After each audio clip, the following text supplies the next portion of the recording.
26 दिसंबर 1907 को गुजरात के शहर सूरत में ताप्ती नदी के किनारे जैसे ही भारतीय राष्ट्रीय कांग्रेस का अधिवेशन शुरू हुआ तो थोड़ी ही देर में 1600 प्रतिनिधि एक दूसरे पर चिल्लाने लगे। यहाँ तक कि मारपीट की नौबत आ गई, कुर्सियाँ फेंकी जाने लगी और इसके बाद कांग्रेस विभाजित हो गई।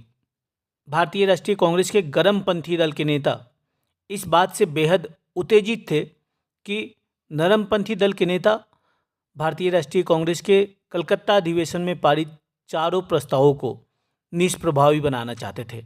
वर्ष 1906 में जब कांग्रेस का अधिवेशन कलकत्ता में होने वाला था तो उसी समय नरमपंथी और गर्मपंथी दोनों गुटों के बीच मतभेद काफ़ी हद तक बढ़ गए थे और ये मतभेद अध्यक्ष के पद के चुनाव में उजागर होने वाले थे। लेकिन जैसे ही grand old man of India Dadabhai Naoroji का नाम अध्यक्ष पद के लिए प्रस्तावित किया गया तो विभाजन की संभावना टल गई। दादा भाई नौरोजी को लगभग सभी राष्ट्रवादी एक सच्चा देशभक्त मानते थे और इस सम्मेलन में यानी 1906 के कलकत्ता कांग्रेस अधिवेशन में स्वदेशी आंदोलन, बहिष्कार आंदोलन, राष्ट्रीय शिक्षा और स्वशासन इनसे संबंधित 4 भारी भरकम प्रस्ताव पारित किए गए। हालांकि इन प्रस्तावों का मसौदा इतना अस्पष्ट था कि 1907 ईस्वी तक नरमपंथी और गर्मपंथी दोनों इसे अपने अपने ढंग से परिभाषित करते रहे और आपस में लड़ते रहे।